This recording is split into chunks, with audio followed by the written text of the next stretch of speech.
जय हिंद साथियों। मैं आर के स्वामी आप सभी का स्वामी क्लासेस फाजिलका में स्वागत करता हूं। साथियों, आज की जो क्लास है हिंदी साहित्य का इतिहास से संबंधित दूसरी महत्वपूर्ण क्लास रहेगी। और आज की इस क्लास में हम हिंदी साहित्य इतिहास लेखन की प्रमुख पद्धतियाँ और ऐतिहासिक ग्रंथों का विस्तृत अध्ययन करेंगे। साथियों, आज की इस क्लास में आपको बहुत कुछ नया सीखने को मिलेगा, इसलिए क्लास के साथ अंत तक जुड़े रहें और क्लास को लाइक और शेयर अवश्य करें। अगर आप हमारे YouTube चैनल पर नए हो तो चैनल को सब्सक्राइब करें, बेल आइकन को अवश्य दबाएं ताकि आप तक नई क्लास का नोटिफिकेशन पहुंच सके। अगर आपने हमारी अभी तक पहली वाली क्लासें नहीं देखी हैं तो आप प्ले लिस्ट में जाकर उन क्लासों को अवश्य देखें और हिंदी की बेहतर तैयारी करें। तो शुरू करते हैं आज की क्लास। देखते हैं साथियों, जैसे कि आप सभी को पता है कि हमने पहली वाली क्लास यानी कि पिछली क्लास में इतिहास और साहित्य का अर्थ, इसकी परिभाषा और इसके साथ साथ इतिहास लेखन के स्रोत का अध्ययन किया था। आज हम एक बार पहले उन सभी इतिहास लेखन के स्रोत यानी कि ग्रंथों का क्रमबद्ध रूप से अध्ययन करेंगे। प्रमुख क्रमबद्ध रचनाएं। प्रमुख क्रमबद्ध रचनाएं नंबर 1 पर है 84 वैष्णव की वार्ता। इसका प्रकाशन वर्ष 1568 ईस्वी माना जाता है और इसके रचनाकार गोकुलनाथ जी माने जाते हैं। नंबर 2 पर है 252 वैष्णव की वार्ता। इसका प्रकाशन वर्ष 1868 ईस्वी ही माना जाता है और इसके रचनाकार भी गोकुलनाथ जी माने जाते हैं। नंबर 3 पर है भक्तमाल। इसका प्रकाशन वर्ष 1585 ईस्वी माना जाता है और इसके रचनाकार नाबादास जी माने जाते हैं। नंबर 4 पर है कविमाला।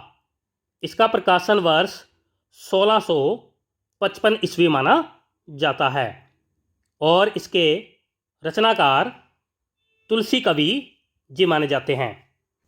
नंबर 5 पर है कालिदास हजारा। इसका प्रकाशन वर्ष 1718 ईस्वी माना जाता है और इसके रचनाकार कालिदास त्रिवेदी जी माने जाते हैं। नंबर 6 पर है अलंकार रत्नाकर।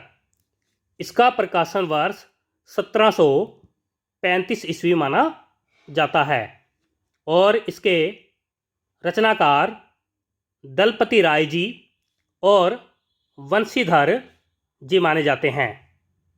आगे देखते हैं। नंबर 7 पर है सार संग्रह। इसका प्रकाशन वर्ष अज्ञात है। इसके रचनाकार प्रवीण कवि जी माने जाते हैं।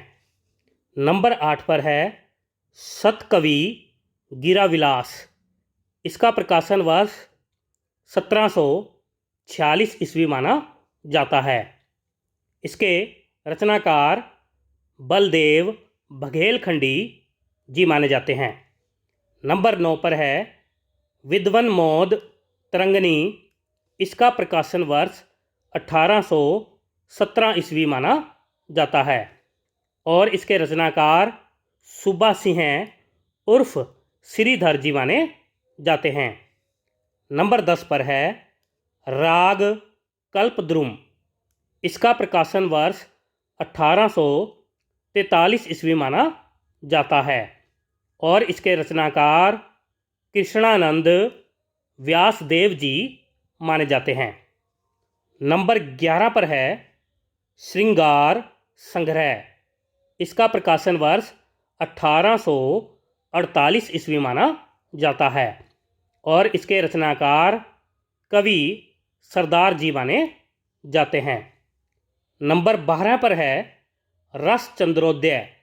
इसका प्रकाशन वर्ष 1863 ईस्वी माना जाता है और इसके रचनाकार ठाकुर प्रसाद त्रिपाठी जी माने जाते हैं। नंबर 13 पर है दिग्विजय भूषण। इसका प्रकाशन वर्ष 1868 ईस्वी माना जाता है और इसके रचनाकार लाला गोकुल प्रसाद जी माने जाते हैं। नंबर 14 पर है सुंदरी तिलक। इसका प्रकाशन वर्ष 1869 ईस्वी माना जाता है और इसके रचनाकार भारतेंदु हरीशचंद्र जी माने जाते हैं। नंबर 15 पर है काव्य संग्रह। इसका प्रकाशन वर्ष 1875 ईस्वी माना जाता है और इसके रचनाकार महेश दत्त जी माने जाते हैं।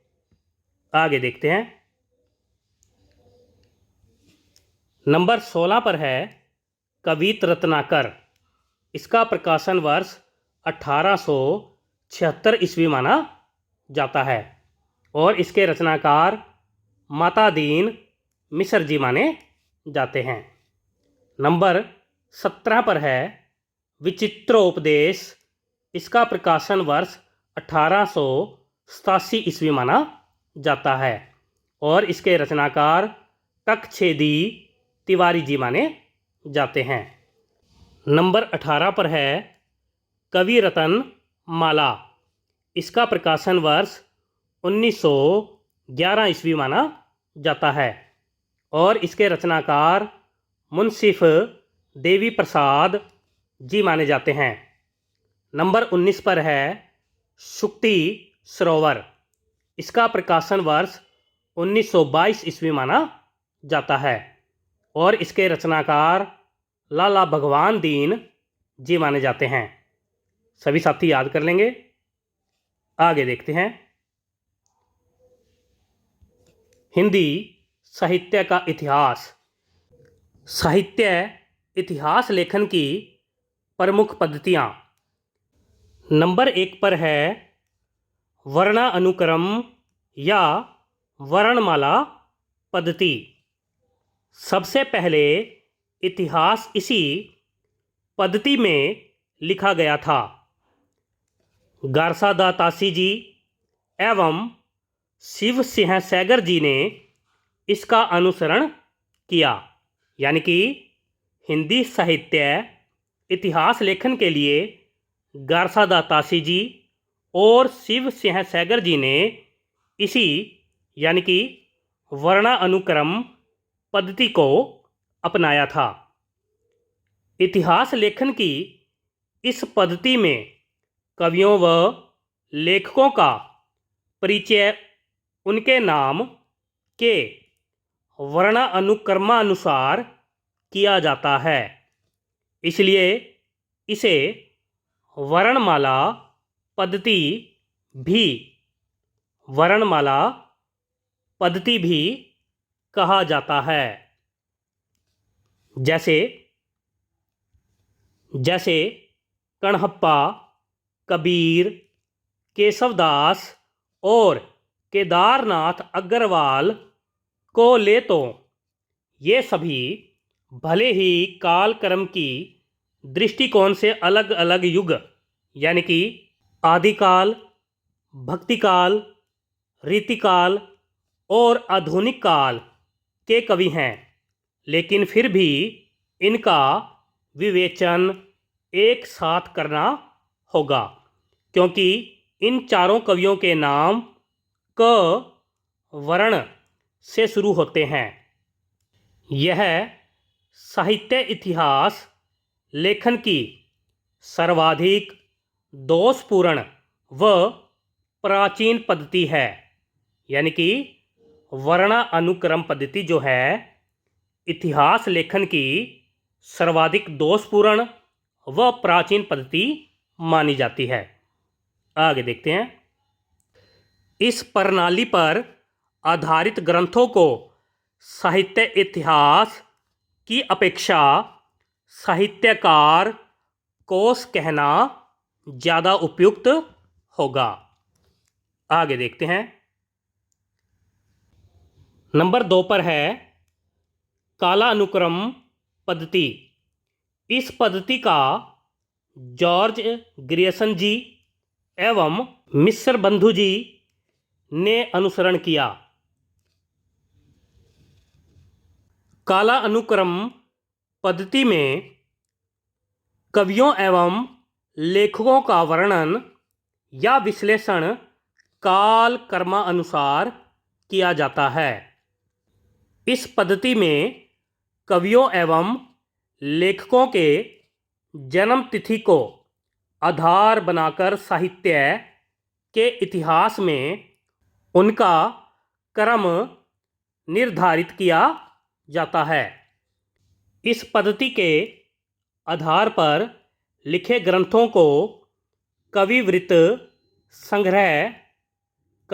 संग्रह कहा जाता है। आगे देखते हैं। नंबर 3 पर है विधेयवादी या प्रवृत्ति मूलक पद्धति। इस पद्धति का आचार्य रामचंद्र शुक्ल जी ने अनुसरण किया। इस पद्धति में समाज एवं साहित्य की परंपराओं के मध्य सामंजस्य स्थापित करने वाला इतिहास शामिल है। इस विधि के जन्मदाता तेन जी माने जाते हैं। इन्होंने विधेयवादी इतिहास दृष्टि के लिए जाति, वातावरण और क्षण यानी कि क्षेत्र विशेष को महत्वपूर्ण माना है। जाति इसके अंतर्गत यानी कि जाति के अंतर्गत मुख्य रूप से सामाजिक परिस्थितियों में स्वयं के विचारों को फैलाना शामिल था यानी कि शामिल किया जाता था।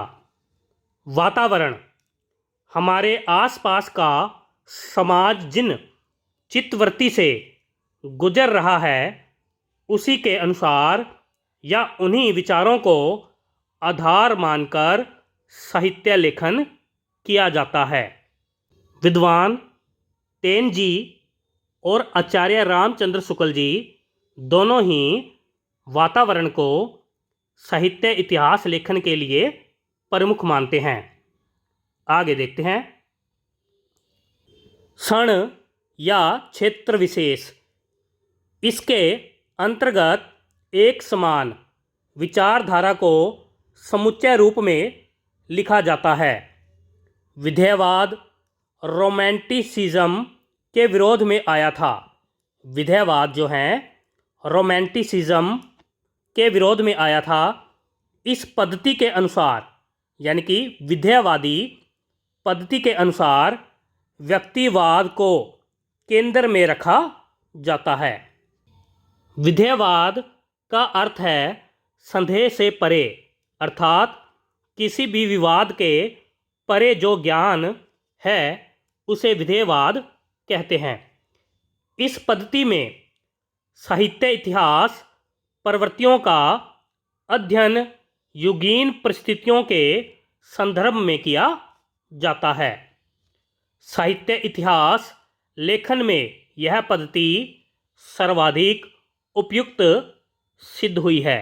यानी कि विद्वान तेन और आचार्य रामचंद्र शुक्ल जी ने विधेयवादी पद्धति के अंतर्गत जाति, वातावरण, क्षण यानी कि क्षेत्र विशेष को शामिल किया है और साहित्य इतिहास लेखन में यह पद्धति सर्वाधिक उपयुक्त मानी गई है।